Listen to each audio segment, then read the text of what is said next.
Tea time snacks பார்க்க போகிறோம். அதாவது கோதுமை மாவு, மிளகாய்த்தூள், எண்ணெய், மிளகுத்தூள், உப்பு, ஓமம், ஜீரகம், பெருஞ்சீரகம், கருவேப்பிலை. இந்த இன்க்ரீடியன்ஸ் எல்லாம் போட்டு மிக்ஸ் பண்ணிடுவோம். ஜாஸ்தியாக போட்டிருக்கேன், ஏன்னா எனக்கு பெப்பர் ரொம்ப பிடிக்கும். உங்களுக்கு எப்படியோ அந்த தேவைக்கு பெப்பர் போட்டுக்கோங்க, சரிங்களா? இன்னும் 2 ஸ்பூன் எண்ணெய் ஊற்றுறேன். இது நம்ம இதை நல்லா மிக்ஸ் பண்ண போகிறோம். கையால் தான் மிக்ஸ் பண்ண போகிறோம். கையால் பண்ணால் டேஸ்ட் நல்லா இருக்கும்.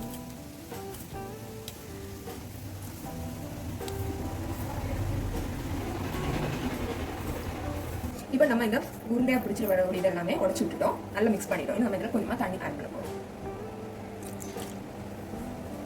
நம்மளால் எதுவும் பண்ண முடியாது. ஸோ நம்ம கொஞ்சம் கொஞ்சமாக தண்ணி ஆட் பண்ணி மிக்ஸ் பண்ணுவோம். சப்பாத்தி மாவு பிசைகிற அந்த பக்கம் எடுக்கணும், சரிங்களா? இப்போ நம்ம இதில் கறிவேப்பிலை ஆட் பண்ண போகிறோம், சரிங்களா? இதில் நான் வந்து கறிவேப்பிலை கட் பண்ணி வச்சுருக்கேன். ஆனால் அது கட் பண்ணால் கொஞ்சம் கூட நல்ல ஃப்ளேவர் கொடுக்கும்.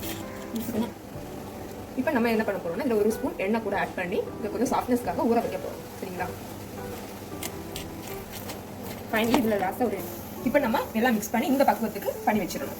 அதுக்கப்புறம் 15 மினிட்ஸ் இந்த அப்படியே இருந்து ஊறட்டும். அதுக்கப்புறம் நம்ம வந்து சப்பாத்தி பலகையில் போட்டு பரப்பி எடுத்துருவோம். 15 மினிட்ஸ் ஆயிடுச்சு. நம்ம என்ன கணிதில் இருக்குன்னு பார்க்கலாம். நல்லா சாஃப்ட் ஆகிடுது. இப்போ நம்ம என்ன பண்ணுறோம்னா குட்டியாக அதை உருட்டி சப்பாத்தி மாவுக்கு எப்படி பெய்தாக்குவோமோ உருட்டிட்டோம். இதில் எடுத்து அதே மாதிரி இந்த எல்லா இதையுமே இந்த மாதிரி குட்டி குட்டியாக உருட்டோம். இப்படி உருட்டிட்டோம். இப்போ நம்ம நமக்கு தேவைக்கூடிய மாவு எல்லாமே இப்படி குட்டி குட்டியாக உருட்டி எடுத்துட்டோம். நம்ம இதை சப்பாத்தி பலகையில் அதை ஸ்டார்ட் பண்ணிக்கலாம். ஆயிலில் ஃப்ரை பண்ணும்போது கொஞ்சம் கிறிஸ்பியாக இருக்கும். அதுக்காக தான் நம்ம ஃபார்க்கால் எடுக்கணும். எடுக்கும்.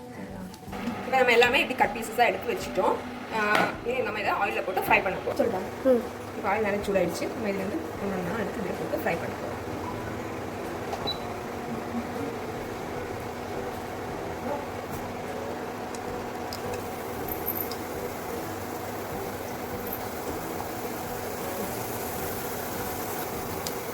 இப்போ நல்லா பொரிஞ்சிடுச்சு. நம்ம இதை இன்னொரு பாத்திரத்தில் மாற்ற போகிறோம், சரிங்களா?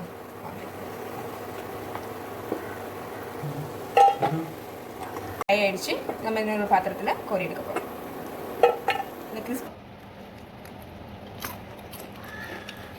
Thank you for watching this video.